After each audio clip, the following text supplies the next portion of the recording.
Elizabeth and Dyke ran through the dense forest, the sound of distant warriors chasing them growing louder. Elizabeth, confused and out of breath, kept looking over her shoulder, unsure of what was happening. Dyke, his face tense, pulled her forward, urging her to move faster. "We don't have time, Elizabeth. They're right behind us," he said, but her confusion slowed her down. "But who are they? Why are they after us?" she asked, her voice trembling. Dyke, glancing around nervously, grabbed her hand and continued pulling her along. "No time for questions. Just trust me." They reached a clearing where an old stone well stood in the middle, its mouth dark and foreboding. Dyke pointed towards it. "We have to hide. Get in the well quickly," he said, but Elizabeth shook her head in panic. "What? No? I can't just jump in there. What if we get stuck? What if they find us anyway?" She stepped back, her fear growing as the sound of footsteps closed in. Dyke, his patience wearing thin, snapped, "It's our only chance. Do you want to be caught?" Elizabeth froze, her mind racing with fear, unable to make a decision. The footsteps were dangerously close now. Without warning, Dyke made the decision for her. "I'm sorry," he muttered, and with one quick motion, he grabbed Elizabeth by the shoulders and pushed her into the well. She let out a startled cry as she tumbled into the dark depths. Dyke immediately jumped in after her, both of them landing in the damp, cold space at the bottom. They pressed themselves against the stone walls, their breaths shallow, trying to remain silent. Elizabeth's heart raced as she whispered furiously, "You pushed me." Dyke, his eyes fixed on the opening above them, whispered back, "You wouldn't have jumped. Now stay quiet." Above them, the sound of the warriors' footsteps grew louder until one of them stopped right at the edge of the well. Elizabeth held her breath, her body trembling with fear. Dyke, his hand on his sword, prepared himself for the worst. The warrior peered down into the well, lingering for a moment. Then, to their immense relief, he moved on, calling to his comrades. "They've gone this way." The footsteps faded into the distance, and Elizabeth finally exhaled, her body still shaking. "I can't believe you did that," she whispered, her anger mixing with relief. Dyke gave her a small, unapologetic grin. "Well, it worked, didn't it?" he replied. Elizabeth glared at him, but couldn't help the flicker of gratitude she felt. They had escaped, for now, and as they carefully climbed out of the well, they prepared themselves to continue their perilous journey. Elizabeth and Dyke, panting and exhausted, stood near the ancient well as the sound of their enemies grew louder in the distance. The darkening sky cast an eerie glow over the dense forest, heightening their sense of danger. Elizabeth, her mind racing, glanced at Dyke with fear in her eyes. "They're getting closer," she said, her voice trembling. "We won't outrun them this time." Dyke frantically searched for a solution, his eyes locking on the well. "Maybe we can hide," he suggested, desperation creeping into his voice. But Elizabeth, shaking her head, stepped forward with sudden resolve. "No, there's another way," she murmured, a new determination in her voice. As Dyke looked on, confused, Elizabeth raised her hands toward the sky, her lips moving in a quiet, ancient incantation. Mystical energy began to swirl around them, and her eyes glowed faintly with power. "What are you doing, Elizabeth?" Dyke asked, his voice thick with nervousness. But Elizabeth was focused, her voice steady as she continued chanting. "We don't have much time. Trust me, this will take us far from here." The energy surrounding them intensified, growing brighter with each word she spoke. Dyke could only stare as the light enveloped them both, unsure of what was happening. "Hold on," Elizabeth whispered, and with a final flash of light, they vanished from sight. Moments later, Princess Precious and her warriors arrived at the well, their faces filled with determination. Precious, dressed in royal armor, strode forward, fury flashing in her eyes as she scanned the area. "They were here," she snarled, her frustration palpable. I know they were here. Her soldiers shifted uneasily under her glare, and one stepped forward hesitantly. Your Highness, they couldn't have gone far. We'll search the area, he offered, but Precious's rage only grew. You fools! She snapped, her voice sharp with anger. They used magic. They've escaped. Her fists clenched as she glared at the empty space where Elizabeth and Dyke had stood. But they won't get far, she vowed through gritted teeth. We will find them. Meanwhile, Elizabeth and Dyke suddenly appeared in a distant, peaceful landscape, the air still swirling with the remnants of the magic that had transported them. Disoriented, Dyke stumbled, trying to comprehend what had just happened. Where are we? He asked, his voice shaky with awe. Elizabeth, still calm despite their close escape, looked around and then turned to Dyke. Far enough from them, for now, she replied. But we won't be safe for long. Precious will stop at nothing to find us. Dyke, still catching his breath, looked at her in amazement. That was incredible, he said. You never told me you could do something like that. Elizabeth smiled faintly, a glimmer of secrets untold in her eyes. There are many things you don't know, she said softly. But we need to keep moving. Together, they began to walk into the unknown, the vast, uncharted landscape stretching before them as they braced for the next challenge. Princess Precious stood in the castle courtyard, her face twisted in fury as her warriors knelt before her, trembling under her gaze. The night air was thick with tension, and the only sound was the crackling of the torches that illuminated the stone walls around them. Precious's voice, sharp and cold, cut through the silence as she vented her frustration. She paced in front of the soldiers, her royal gown swaying with each step, her anger barely contained. Her eyes blazed with contempt as she berated them for their failure to capture Elizabeth and Dyke. You had one job and you failed, she spat, her words laced with venom. The soldiers dared not look up, their heads bowed in shame, but one braver than the rest attempted to explain. Your Highness, they used magic, he began, but before he could finish, Precious silenced him with a fierce slap, sending him sprawling to the ground. The others winced, but remained still, knowing better than to draw her wrath. Do you think I care about your excuses? She hissed, her voice low and dangerous. I demand results, not weakness. Her rage flared again as she continued to scold them, her anger boiling over at the thought of Elizabeth and Dyke escaping her grasp. You let them slip through your fingers like cowards, she shouted, circling the soldiers like a predator ready to strike. I will not tolerate this failure. Her voice echoed through the courtyard, and the soldiers felt the weight of her threat pressing down on them. After a long, tense moment, Precious stopped, her back to the warriors as she gazed out into the distance, her eyes narrowing with determination. Find them, she commanded, her tone cold and final. And don't come back until you do. Or else. The unspoken threat hung in the air as the soldiers quickly scrambled to their feet, hastily retreating to carry out her orders. As they disappeared into the shadows, Princess Precious stood alone, her fists clenched at her sides. Her breath came in heavy bursts, but her mind was already plotting her next move. She would not rest until Elizabeth and Dyke were brought to their knees. No one defied her without facing the consequences. This isn't over, she muttered to herself, her voice a promise of vengeance. Farooq, the leader of the warriors, approaches Princess Precious in the castle hall, where the tension is palpable following their failure to capture Dyke and Elizabeth. Precious, furious and ambitious, stands by the grand window, her fists clenched and breath coming in sharp bursts. Farooq, concerned for her well-being, speaks softly, attempting to calm her frustration. He reassures her that the failure lies with the warriors, and not with her, promising that they will rectify the situation. As he steps closer, his voice filled with loyalty, he expresses his unwavering commitment to hunt down Dyke and Elizabeth, swearing an oath on his life.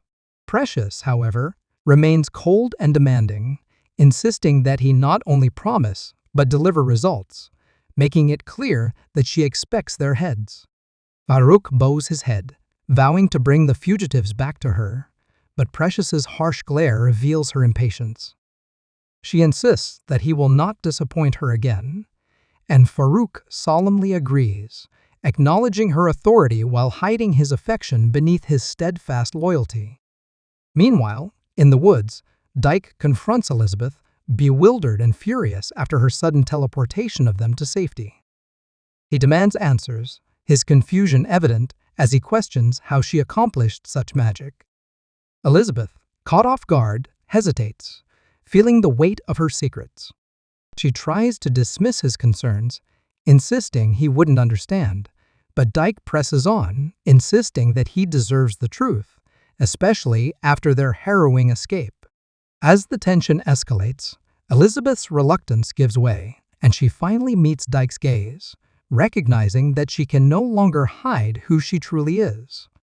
With a deep sigh, she reveals that her identity and powers are far more complex than he can imagine, preparing to share the secrets that could change everything between them. Princess Precious strides through the dimly lit corridors of the castle, her heels echoing against the stone floors as she approaches the cold cell where her sister, Princess Amaka, is imprisoned. The air is thick with tension as Precious stops in front of the barred door, her expression a mix of disdain and triumph. With a cruel smirk, she calls out, Well, if it isn't my dear sister, living in the lap of luxury, her voice dripping with sarcasm." Amaka, sitting on the rough stone floor, looks up, her eyes filled with defiance, despite her circumstances. "You think this is funny, Precious? You've always been the favorite, haven't you?" Amaka retorts, her voice steady but laced with bitterness. Precious laughs mockingly, stepping closer to the bars. "Oh, poor Amaka, always the overlooked one. You should have seen this coming. You never had the spine to take what was yours." The resentment between them boils over as Amaka stands, anger flashing in her eyes. "You think you've won, but you've only succeeded in isolating yourself. Your cruelty knows no bounds," she snaps, revealing the deep-seated jealousy and disappointment that has festered over the years. The power dynamics between the sisters shift violently, with Precious reveling in her dominance, while Amaka's words cut deep, highlighting the fracture in their relationship. As their conversation intensifies, it becomes clear that Precious is not just battling Amaka, but also her own insecurities, desperate to prove her superiority. Meanwhile, outside the cell, Elizabeth, who has been listening quietly, feels the weight of the sisters' conflict, sensing the hidden power that pulses within her. This moment of confrontation not only lays bare the cruelty of Precious, but also sets the stage for a fierce struggle for power, where loyalty, jealousy, and ambition intertwine, leaving each character grappling with their own desires and ambitions.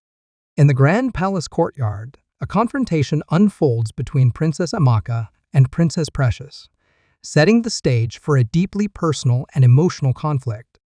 Amaka stands firm, her arms crossed, as she accuses Precious of harboring a darkness within her, a hatred that mirrors their father's. Precious scoffs at the accusation, dismissing it as naivete and arguing that she is merely embracing the harsh realities of their world. As the tension escalates, Amaka steps closer, her eyes blazing with determination. She challenges Precious's belief that strength lies in bullying and violence, warning her that such methods will ultimately lead to failure. The atmosphere thickens as Precious questions Amaka's ambition to rule, insinuating that her ideals of justice and righteousness are weaknesses that will hinder her success. With a smirk, Precious claims that power is not given freely but taken, revealing her desire for domination at any cost. Amaka shakes her head in disbelief, her expression shifting from anger to pity as she confronts Precious about the legacy she will leave behind. Amaka argues that ruling through fear and tyranny is a path to destruction, while Precious laughs coldly, insisting that history remembers the strong, not the just.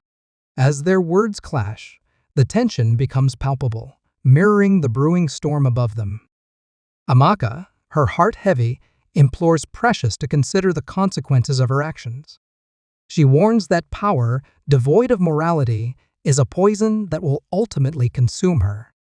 Precious, defiant and increasingly desperate to assert her power, vows to do whatever it takes to secure her throne. With a hint of vulnerability, she turns away, leaving Amaka standing in concern, aware that their conflicting ideals threaten to tear them apart. As Precious walks off, the looming storm clouds symbolize the turmoil in their relationship, foreshadowing the struggle that lies ahead. In the dimly lit chamber of the palace, tensions simmer as Princess Amaka and Princess Precious stand toe-to-toe, the air thick with hostility. The atmosphere crackles with animosity as they exchange mockery and insults, each word cutting deeper than the last. Amaka, with a fierce glint in her eyes, sneers at Precious, accusing her of being a validation vampire. Her voice drips with contempt as she highlights Precious's insatiable need for approval and control, suggesting that her desire for power stems from an emptiness within. Precious's expression darkens, and she scoffs, brushing off Amaka's accusation with a wave of her hand. "Look who's talking," she retorts, her disdain palpable. "You think your righteous acts make you a better person? You're just as desperate for attention as I am." The sisters' voices rise, echoing off the walls as the barbs fly back and forth, each trying to wound the other with the raw truth of their vulnerabilities. Amaka's heart races as she defends herself, but she quickly realizes that Precious is playing a dangerous game. Seizing the moment, Precious leans in closer, her voice dropping to a conspiratorial whisper. "You know Mother would have been ashamed of you, Amaka. Always playing the hero while hiding in her shadow. You think you can live up to her legacy?" The words hit Amaka like a slap, reopening the wound of their mother's absence, Queen Zainab's legacy looming over them both like a specter. Amaka's resolve falters for a moment, her eyes reflecting the pain of loss and regret. "Don't you dare use Mother against me," she snaps, regaining her composure. "You know how much I loved her." The emotional manipulation intensifies as Precious presses on, a wicked smile playing on her lips. "Then why can't you be more like her? Strong, commanding. Or are you too busy pretending to be something you're not?" Amaka grits her teeth, feeling the heat of frustration swell within her. This exchange of hurtful words lays bare their insecurities and unhealed wounds, revealing the complex relationship between the sisters. As they stand in the flickering candlelight, the mockery and insults serve not only as weapons, but also as reminders of the unresolved grief they share, deepening the divide between them. The scene culminates in a heavy silence, both sisters grappling with their emotional scars. The memory of Queen Zainab lingering in the air, a painful reminder of their shared history and fractured bond. In the cold, oppressive atmosphere of the throne room, the tension between Princess Amaka and Princess Precious reaches a boiling point. Precious, her voice laced with venom, takes a step closer to Amaka, her expression twisted in rage and betrayal. "You don't even know what really happened the day Mother died?" she accuses, her words echoing off the stone walls. "She sacrificed herself to save you. You think you're so special, but your very existence is a reminder of her death." Amaka flinches at the accusation, her heart pounding in her chest as Precious's words strike a painful chord. "How can you say that?" she retorts, trying to regain control of the conversation. "You don't understand what I've been through. I lost her too." The desperation in her voice betrays the deep wounds that their mother's death has left on both of them. But Precious, fueled by years of resentment, presses on. "You think it was easy for me? You were the favored child. Everything was about you. Her eyes blaze with a mixture of hatred and anguish. You're the reason our family is broken, Amaka. You've always been in the way, the constant reminder of what we lost.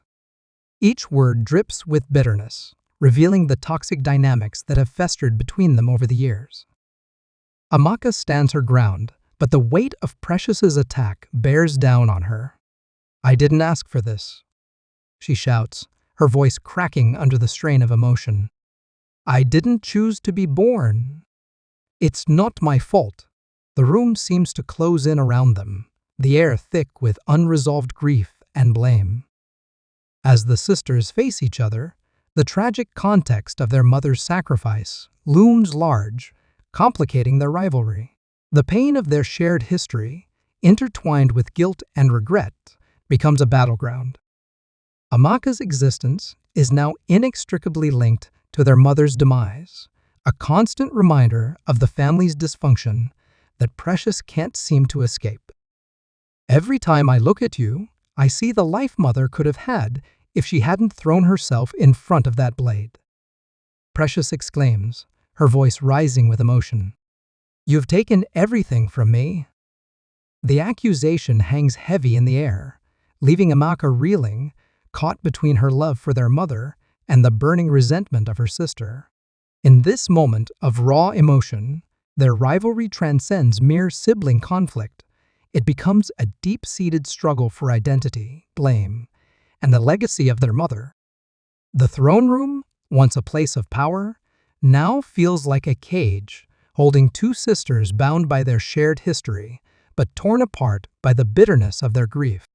As the echoes of their words linger, it's clear that their battle is far from over, with the shadow of their mother looming over every confrontation, a tragic reminder of what they've lost and what they continue to fight for. In the dim light of the throne room, the atmosphere grows heavy with unspoken truths and painful memories. Amaka, her composure unraveling, stares at Precious with disbelief. How could you say such things? She breathes, her voice trembling as the reality of their mother's sacrifice sinks in. All this time, I thought I was her only hope, that she died protecting me. The weight of her words hangs in the air like a suffocating fog. Precious, relentless in her pursuit, steps closer, her expression a mix of triumph and malice. You were never just her hope, Amaka. You were the cause of her demise, she hurls, venom lacing her tone. You were the favored child, the one she always protected. I was always in her shadow, watching as you took everything from me. Amaka's heart races, her emotions boiling over. You don't understand, she cries, tears welling up in her eyes. I lost her too. Every day I felt her absence. I thought if I could be worthy enough, I could somehow bring her back. The truth of her despair spills forth as she collapses onto a nearby chair, her hands trembling. What kind of daughter was I? I should have seen it, should have known how much pain she was in. As the tears flow freely, Precious watches with a mix of satisfaction and remorse. It's not just about you, Amaka. It's about the lies we were fed, the love that was supposed to bind us together, but only tore us apart, she says, her voice softening for a moment. You were always the golden child, and I was left to clean up the mess. The betrayal I felt, our mother's favoritism, it consumed me. Amaka wipes her tears, the revelation of their mother's tragic end crushing her spirit. But that love was supposed to unite us, she insists, desperation creeping into her voice. How can you turn it into a weapon against me? How can you twist our memories into something so ugly? Her heart aches as she realizes the depth of their familial rift, the betrayal festering between them like a wound that refuses to heal. Because you've made it easy, Amaka, Precious replies, her voice rising with conviction. You allowed her love to blind you. You didn't see me, the daughter who suffered in silence while you basked in her affection? The betrayal cuts deep as both sisters confront the painful truths that have shaped their relationship. The air is thick with unresolved emotions as Amaka looks into Precious's eyes, searching for a glimmer of the sister she once knew. "I don't want to fight anymore," she whispers, her voice breaking. "I just want to remember her, to honor her memory. But how can I do that when all I feel is this loss?" In this moment of vulnerability, the themes of betrayal and loss intertwine, revealing the fragile nature of familial love. The sisters stand on the precipice of forgiveness, yet the chasm between them feels insurmountable. Amaka's breakdown serves as a reminder of the emotional toll their conflict has taken on both of them. The throne room, a witness to their anguish, holds the echoes of their pain and the possibility of redemption, but only time will tell if they can find their way back to each other. As the tension in the throne room reaches its peak, Precious stands tall, her expression hardened. "I won't kill you, Amaka," she proclaims, her voice steady but filled with an undercurrent of pain. "Not for Mother's sake. I won't give you the satisfaction of an easy end. Instead, I let you suffer. You deserve to feel the weight of your choices, just as I have for all these years." Amaka's heart drops at the words. She meets Precious's gaze, searching for any sign of the sister she once knew, but finds only resolve. "You think leaving me to rot is a victory?" she whispers, her voice trembling with disbelief. "You think that's how you honor our mother's memory? By pushing me deeper into despair?" "Despair? You've lived in it all along," Precious retorts, her voice rising. "You're too blinded by your own grief to see how you've trampled over everyone else. I will not be your stepping stone any longer." Amaka staggers back, the sting of those words hitting her like a physical blow. "You're right. I've hurt you, but that was never my intention," she replies, her voice breaking. "I thought I was fighting for our mother's legacy. I thought we could find a way back to each other. But now, it feels like I've lost everything: my sister, my home, even my own identity." With her emotions laid bare, Amaka feels the weight of her past actions press heavily on her shoulders. She glances toward the empty corners of the throne room, memories flooding back of laughter and joy shared with her sister, and a friendship with Elizabeth that feels like a distant dream. "I remember when Elizabeth was with us," she says, her voice softening. "She always knew how to make us laugh. We were inseparable. What happened to that bond?" Precious's expression falters for a moment, revealing a flicker of nostalgia. "That bond crumbled the moment you chose to prioritize the throne over everything else," she says, the sharpness of her tone tempered by a hint of regret. "We could have been stronger together, but instead, you turned your back on me. I was left alone to navigate this darkness." Amaka feels the weight of Precious's words settle over her like a heavy cloak. "I never meant to abandon you," she murmurs, tears welling in her eyes. "I wish I could take back all the pain I've caused. I wish I could go back to when we were happy, before all of this." The atmosphere in the room shifts, charged with unresolved emotions, as both sisters stand at the brink of a precipice, one of reconciliation or further estrangement. Precious turns her gaze away, the turmoil within her evident. "You don't get to decide what I feel or how I heal," she replies, a mix of sadness and defiance in her voice. "But if you truly want to change, then you must confront the reality of what we've lost." As the scene draws to a close, Amaka is left alone in her thoughts, reflecting on the friendship with Elizabeth that faded into shadows and the fractured relationship with her sister. The enormity of their conflict looms large, tied to the themes of loss, communication, and the deep-rooted scars of betrayal. In that moment of solitude, she realizes that the path to healing will be long and fraught with challenges, but it's a journey worth taking if only she can find the courage to reach out to Precious once more.